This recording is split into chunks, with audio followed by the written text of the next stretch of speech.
So welcome. I was so excited when Jen was like, I grew up with Mrs. Kasha Davis, and I was like, what? I was like, I know Mrs. Kasha Davis, and this is what's so interesting. So I fly a lot for work, and I was on an airplane, and usually I'm asleep because like airplane sleep is the best, Yes, it thankfully.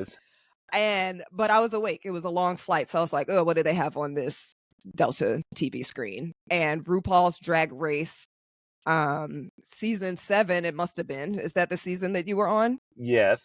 Actually, I think it was season 4, to be honest, Ed. Season 4, and they had the first 4 episodes, and I watched the first 4 episodes, and I was like, this was just last year. Oh, wow. I was like, where has RuPaul, where has this been my whole life?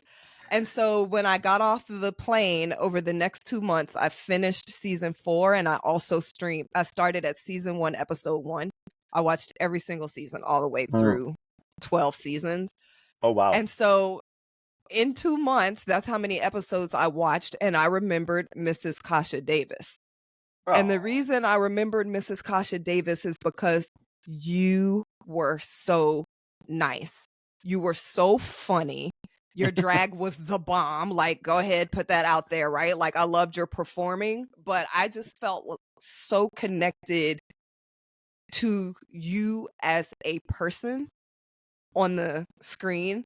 And so when we were doing research for this episode, I told Jada, I was like, I did not realize that you went off in episode 5 because I would have thought you were all the way to the end just because of how much you stuck with me in the middle of 100 episodes.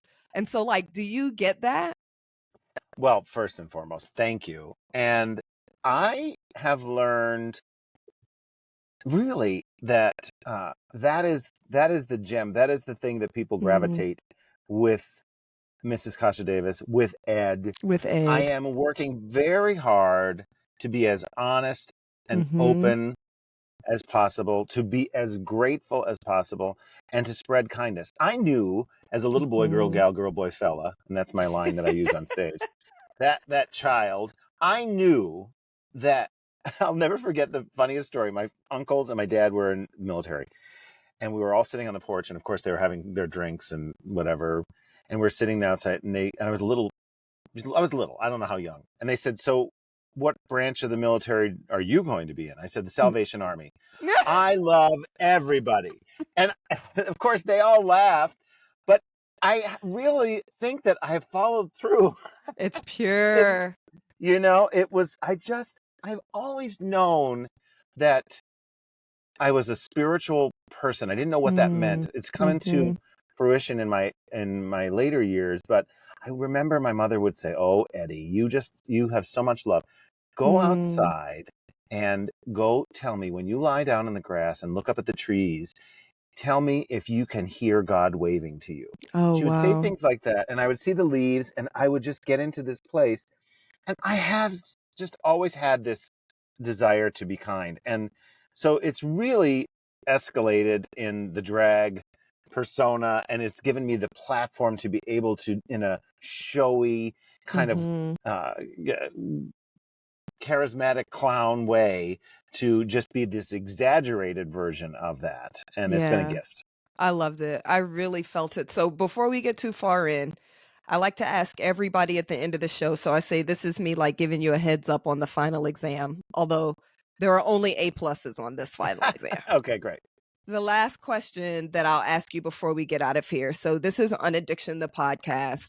It's a companion to Unaddiction, the book, which thank you for writing a blurb to be seen on the back of the cover jacket.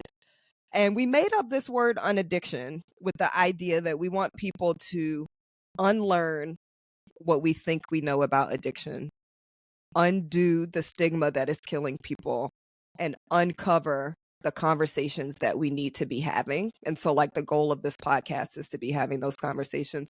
At the end of this episode, Ed, I want to ask you if there is one thing you want the listeners to either unlearn, or one stigma you want the listeners to undo, or one conversation you want the listeners to uncover, what would that be? but save it to the end. Don't I'm answer right saving it. now. I I'm see your saving brain turning. it. Right. Oh, that's a fun question. Okay, I'm saving it. Okay. Before we get into it, I think it's so amazing. I watched you on season 7 of RuPaul's Drag Race, and then just this morning, like full transparency and honesty, I was like, oh, Mrs. Kasha Davis was also on season 8, All Stars.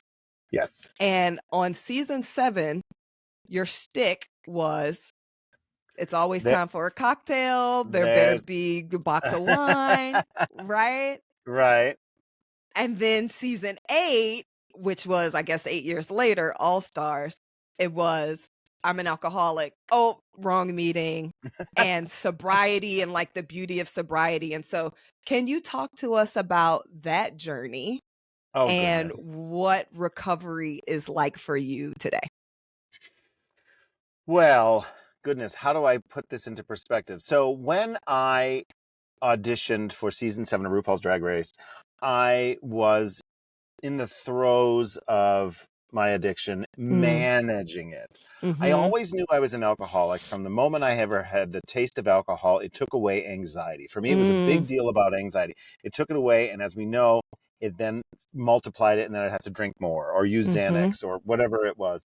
And so at the point, my mother had passed away. I had auditioned 7 times. I finally got cast, and I was dealing with so many emotional things that I wasn't dealing with emotional things and anesthetizing with alcohol on a consistent basis. And I was losing all this weight and trying to give the world of drag what I thought they wanted. And so I was cast, and it was a joy. It was a joy to say that finally in my life, not only am I out, I have a loving, supportive husband, I have 2 stepdaughters, Mm-hmm. and I'm finally doing something that I've always wanted to do, which is to perform. I went to school for theater. As I mentioned, I was a dancer. And so here I am doing this, and crash burn about a few months, I would say.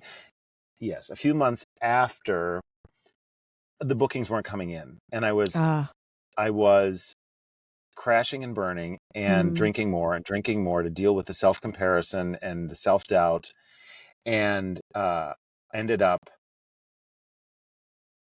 I had left my career that was of 18 years, which was very successful. And it was a management marketing career in telemarketing for a great company, a good telemarketing company. And so I left that. I felt I was disappointing my husband by leaving this job with this financial security. And then myself, I thought, oh, everybody was right. You can't do this. Your father was right. You can't be a performer. You took this leap and you're not getting bookings. Well, it was also a slow time of the year, which I realized later on. So I wasn't getting these bookings. And there I was drinking all day, and I had my 3rd DUI, and I was swerving from children. Mm-hmm. And we talk about a bottom. And all the other times I thought I was managing it. And I realized when I was told the next morning by my husband that happened, I said, oh, Yeah. I have no control. Yep. That is not me. This is not managed. This is not me. This is not managed. This is something that happens to me. Yeah. When I consume alcohol, and I can't stop, and I don't ever want to go there. So I got to my knees and I prayed, and I looked out the window and I asked whatever there was. I had a strong Ukrainian Orthodox church upbringing, but I always used it when I needed it. Mm-hmm. And there I was asking, please help. And from that, the journey began. And so I was able to make recovery my full-time job. I went into outpatient rehab, and I went to multiple meetings a day. And it began the process of rebuilding and relearning and re-emphasizing my spiritual connection and reconnecting to that child that looked out the window and saw God in the leaves. Yeah, that child And in the grass. yeah. I love that you just said, I thought this was so powerful, and then I'm going to butt out and let you keep going because I'm like enraptured listening. I love that it started with, this is not me. Because I think that's one of the most destructive myths that we have about addiction, is that addiction is the person. And it's like, Right. no, that addiction is happening to that person. Yes. I love that, and I relate to that, and I realized that I was a zombie. I was obviously I was in a blackout, and my memories to this day of that it was at noon. I it was like flashes of memory that you would imagine when people say at the end of their life. I had I was at a red light and I was swerving, and then I was making a wrong turn, and then I had moments of where I remember being the sobriety test, and then I remember falling in my front. All of this blinks, and I thought, how did I get to this point? And apparently, I had gone to a liquor store in a blackout and driving, and I'm like, I thinking back at this, I'm like, what was this rationale? It was not the decisions I was taught to make. It's not the decisions I want to make. I was making these decisions led by alcohol. Yep. So fast forward, as I learned about the disease of alcohol, what was wonderful, my therapist in outpatient said, a high percentage of people do not stay sober, but these are the things that if you put your effort into it will help. And she talked about the recovery process by joining it with the community of meetings. And for me, that became powerful. I am a meeting person. I love people. I love to hear other people's stories. I love to utilize this card catalog of experiences that someday, if and when I go through it, I can remember so said person and say, this is how they did X, Y, and Z. And so I committed to it, and I enjoyed learning more about the disease. I learned more about the fact that I am like so many other people. It really connected to that little boy who was like, everybody's equal. And I looked around the room, and you can see a CEO and somebody maybe who's, currently unemployed, and we're the same. And all ages and walks of life. And I thought, oh, wonderful. This I love. And so when there was the opportunity for finally to go to on All Stars, I was like, yes, I get to do this sober. And I have always wanted, the anonymity part for me is not necessary in that, because I want to help people. And I love, it's not about bragging. I know I have one day at a time. I am so amazed at the things that have happened in my life and the clarity that I want to share this with other people. So I knew that when I was in preparation for going to All Stars, what would be your opening line? I was like, oh, absolutely. My name is Mrs. Kasha Davis, and I'm an alcoholic. So all those years powerful. all those years of me saying the line, there's always time for a cocktail, and celebrating getting hammered. And the jokes within the boozy housewife, all of that was fun and funny, and it still is for people if they are able to drink in a healthy manner. But for me, it was never healthy. And so to be open and honest, when I tell you, I'm sitting here, I'm looking at a wall, I'm in my costume area, and I have all these thank you notes. And it is amazing. I'm literally over here like fangirling your costumes. Well, I get messages on the daily basis, and I do cameo messages on the weekly basis, where people are sharing their journey and telling me how, because I am speaking of it, that it has helped them to start. And I have people I have 1 month today. I have 2 years today. I have, and it's because you mentioned it. And that is a bigger payment for the work that I do than anything I could imagine. It's so beautiful. I'm doing this program. It's called Positive Intelligence Quotient. I don't know if you've heard it. I think it is something that you would love. I'm not being paid for this endorsement, PQ. And so the purpose of this program is really to, in the moments of pain in our life, to be able to find the sage and say, what is the gift of knowledge, or what is the gift of power, or what is the gift of inspiration that makes this moment necessary and meaningful.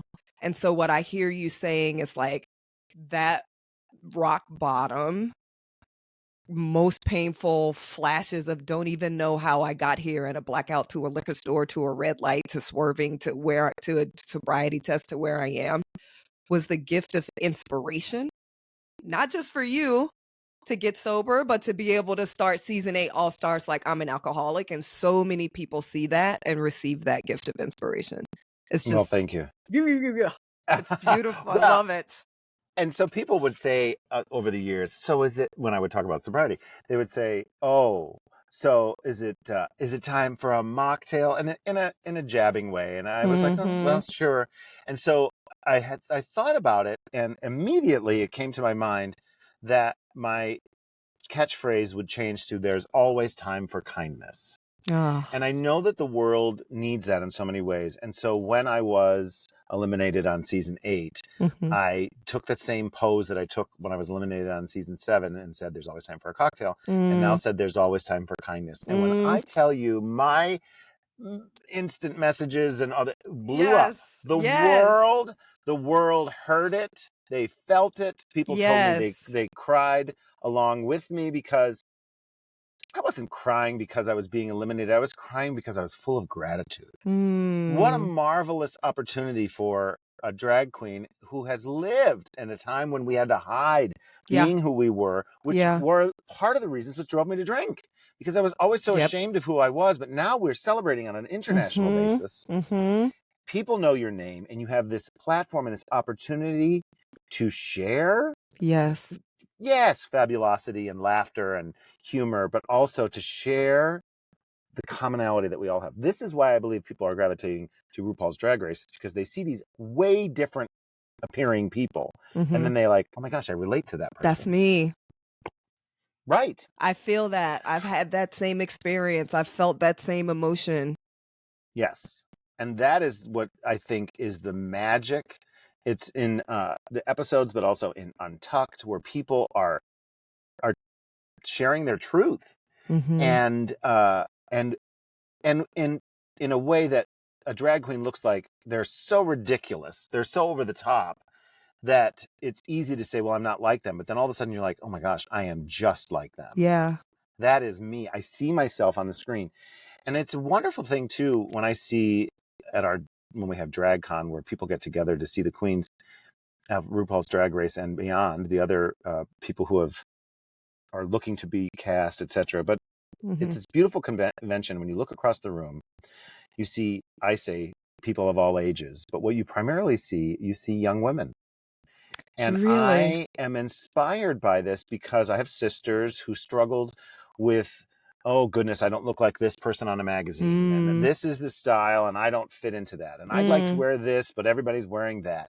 And a drag queen is like, do whatever you want, and we celebrate every shape and size and color, and I love to see that. I love to see that inspiration being passed on to anyone, really. Yeah, I love it so much. You're making me think so. My husband and I are big Beyonce fans, and we just went to her. I mean, of course. So we just went to the most recent concert, and even just before we even got into the arena, like, it was such a beautiful expression of everybody here being them, and then she put, like, everybody on the stage, right? All the way down to, well, I won't spoil it for anybody who maybe is, Right. I don't need any death threats coming my way. But, well, I'm not get a laughing at hold the of death myself. threat, but I'm laughing at You're like, that was not funny. You know what I mean? but That's the it was world we just, live in. yeah, it was just beautiful. It was just beautiful, and it reminds me, like, back to what you said about being in the rooms and looking around and being like, this is our innate humanity. This is Yes. our innate humanity, and this is part of what I'm so passionate about. Like, we make people start to believe that this disease is who they are, and because they have this disease, somehow their innate humanity is no longer valuable or no longer beautiful. And we do it in so many different ways, not just with addiction. We do it with being gay, we do it with being trans, we do it with being Black, we do it with being short, we do it with being not having hair, we do it when your teeth aren't straight, right? Like, all of the ways that we give this wrong message that somehow your innate value is not magnificent. And to me, like, that's what drag is. It's so big and it's so magnificent because it's like the innate beauty of people in costume. Yes. I love that. And I love that there are more and more celebrities, performers, artists, continuing to share kindness, to continuing to address these social issues, which I think it's always that way, and that we have platforms like this podcast that is tied to a book and so many resources for people, because as we know, we all have to find our own way. And if there are more people talking about their experience of all walks of life, someone's going to say, oh, okay. Because you often hear people saying, how do I experience joy? How do I live without my alcohol or drug of choice? How do I move past these things of any form of addiction, really? Food, sex, gambling, all the. How do I exist without it? And the more people show how they're existing and the tools, I only had tools in my life. I was brought up in a fairly decent home. I'm not going to give them too much credit. We had issues, but it was fine. Welcome to having a family. Exactly. So I knew right from wrong is my point. And so I had this toolbox that said, when you have a bad day or a struggle or even joy, you reach for food, drugs, alcohol. And now there's a simplicity of hungry, angry, lonely, tired. Yes, Halt. Love Halt. I love Halt. Okay, teach us about Halt, please, Right. Ed. Yes, well, so it's an acronym where it says stop before you react or respond with reaching for something. Ask yourself, are you hungry, angry, lonely, or tired? And these things are often the reason why we may be ready to act in a certain way, or to maybe go into reaching for a drink or whatever, or just simply being miserable, which can sometimes be losing your ability to be kind. Yes. And I have learned, wow, the power of a nap, even if it's 10 minutes. I just need to sit quiet for 10 minutes, especially in this world where a foot away is a phone and a computer, and we're so connected and everyone's reaching and asking. And I need that. Or the power of the first tattoo I got, I reach over this way. It says grateful. And the power of gratitude. As you mentioned, in the tough times, what in this moment? Stop, Ed, look around, look at your feet, look left and right. What is it that we can be grateful for? And when you find that and you remember that and you journal on these positive things, it's the simplicity of the mind shift of moving from what I don't have, what I'm lacking, to what I do have. And it seems as though the universe then provides you more of this. The power of meditation and or prayer, and just walking in nature. The reading of so many wonderful books like yours, or the podcasts, or the ones that lead you to meditation. And now there's a million Instagram positivity places that you can reach for and get in your algorithm. These are the tools. And then, of course, reaching out to others and getting into your community.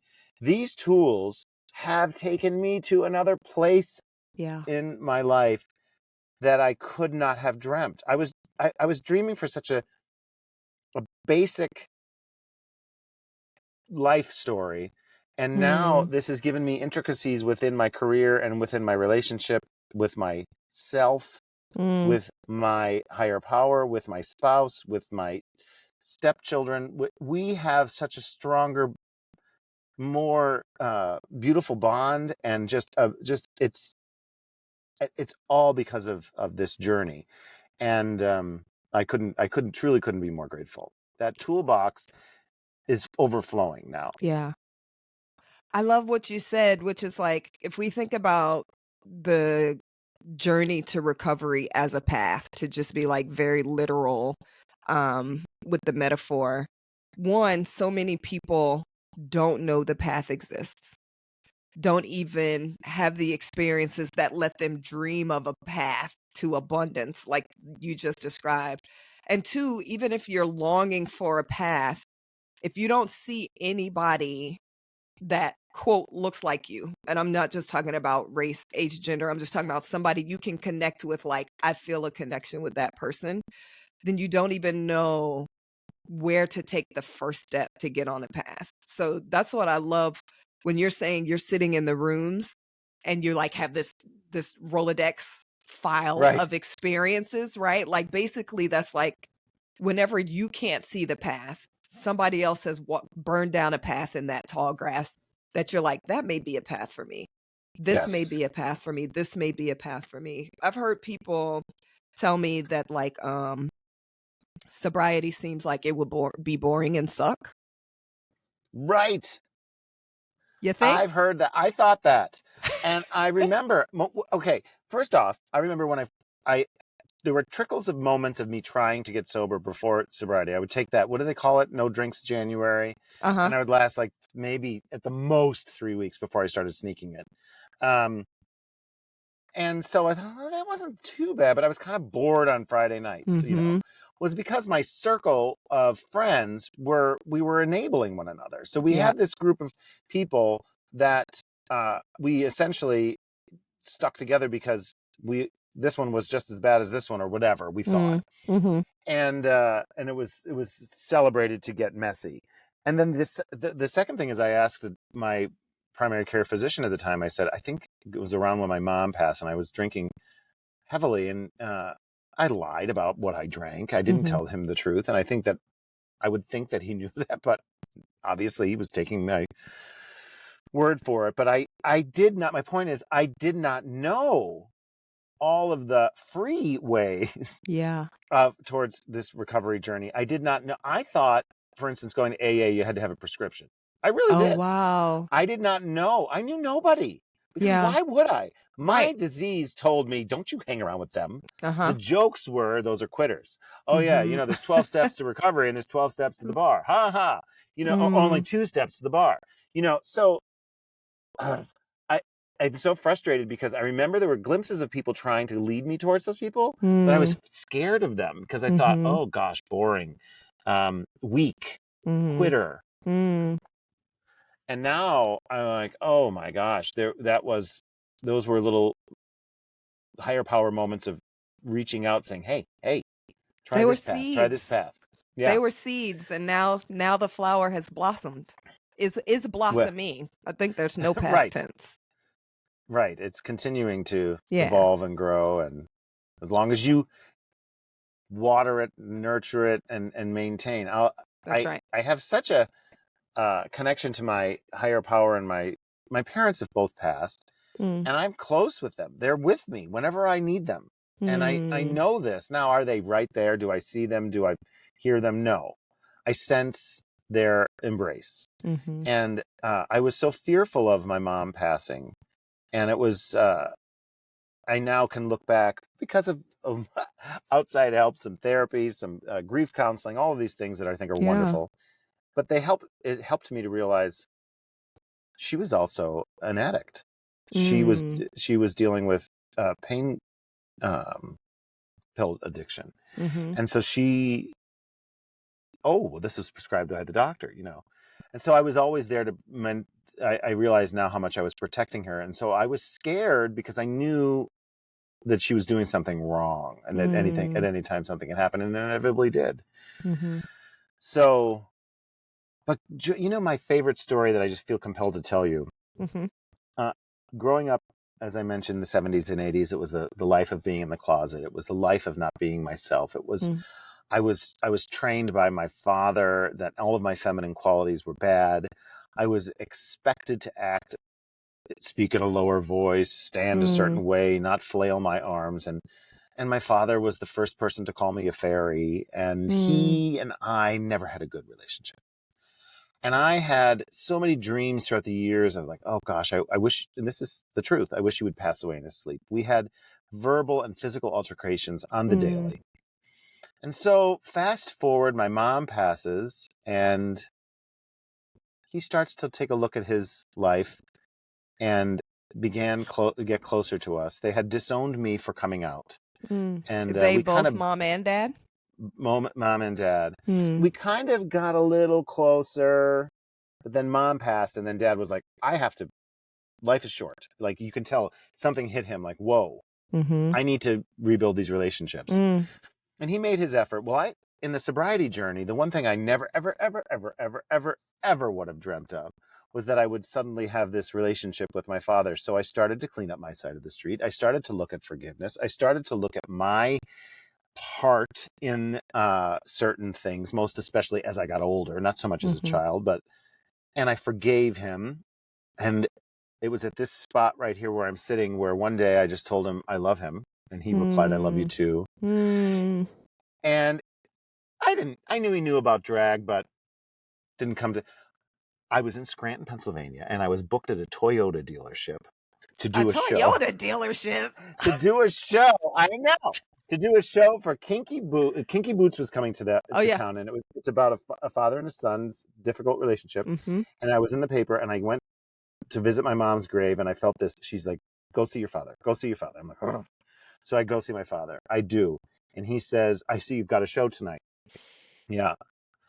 What time? 6 o'clock. I'll be there. I literally just like lost all control. I thought, crap my pants. And I was like, no, not a good idea, Dad. I said, listen, it's okay. I appreciate it, but I'm going to be in drag. He said, I saw the paper. What time? 6 o'clock. I'll be there. Oh my gosh. Nervous wreck. So I'm backstage, which otherwise is known as the sales department. And here he comes, and he comes around the corner, and I'm in full drag, and he says, wow, Eddie, you're beautiful. Oh. Not Kasha. And it wasn't a joke. He meant it. And during the show, we shook hands, which was that masculine, you shake hands. And my friend got a photo of it, and I posted it on social media. And a few months later, my dad is ill and goes through all the complications of cancer. And I'm there every minute of the way. I'm there with my sisters, and we're at the bedside and all of it. And he passes, and on the side of his bed, there's this box, and I open it. We're cleaning things out, and there's a piece of paper. And his friend had emailed him. He said, did you see Kasha at the Toyota dealership? And he said, yes, that's my son, Eddie, and I am so proud. And I get emotional when I think about it, because I never would have ever expected us to get to that place. And there is only one reason.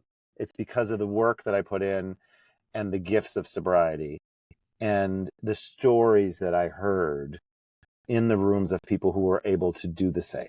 My sponsor encouraged me, forgiveness, acceptance, clean your side of the street. And I was able to take those suggestions.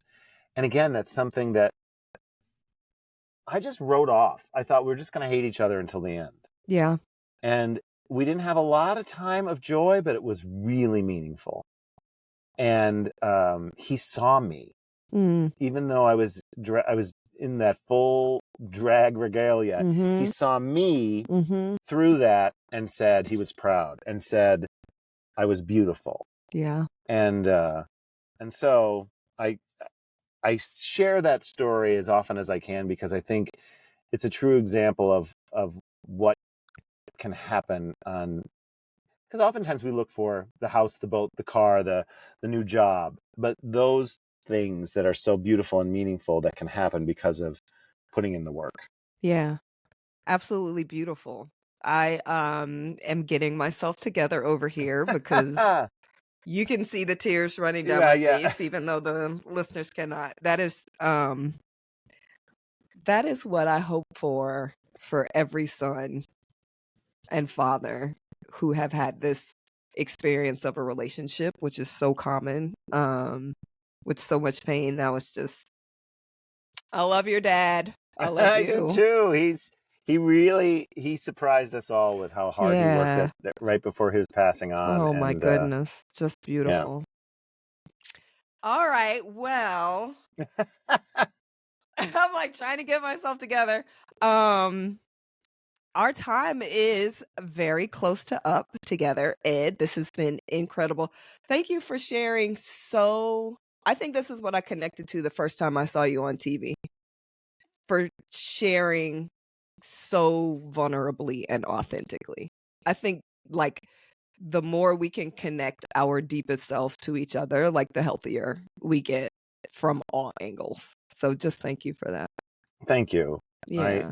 think it's so important, especially in the world we live in with technology, to be open and honest. I think there's all too often people put on another face and a facade, and the truth heals. Yep. The truth It heals. really does. All right. So I promised the final exam. The time has come. The question from the top of the show. Now, I would love to hear you send us out on some words of wisdom, not that you haven't been taking us to school all episode. If there's one thing you want people to unlearn about addiction and recovery, or undo a piece of stigma, or uncover a conversation that we need to have, what would it be? Well, I think the thing that's coming to me is that no matter how low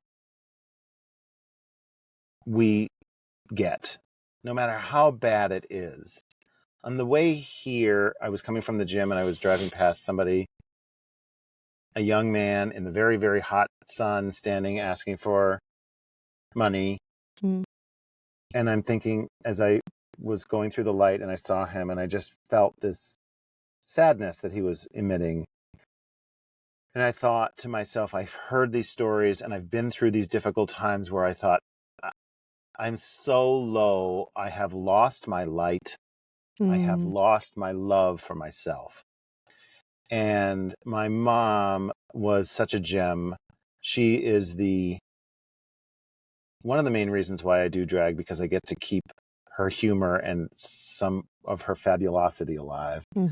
And I remember as a child watching her put on makeup and wanting to do it and being interested in it. And she said, Eddie, no matter what you do in this life, and this is what I would say to anyone who feels as though they're so low that they've lost their light, which is their love for themselves, is to look in the mirror every day after you brush your teeth, Eddie, and say, I love you. Because when you love yourself, everything is possible. And I think it is so important to remember that no matter what happens in this life, that light and that love is still as strong as ever. But it takes that courage and effort for ourselves to look deep into ourselves and remember that we are of value, we are love, we are light, we are all the same. I love it.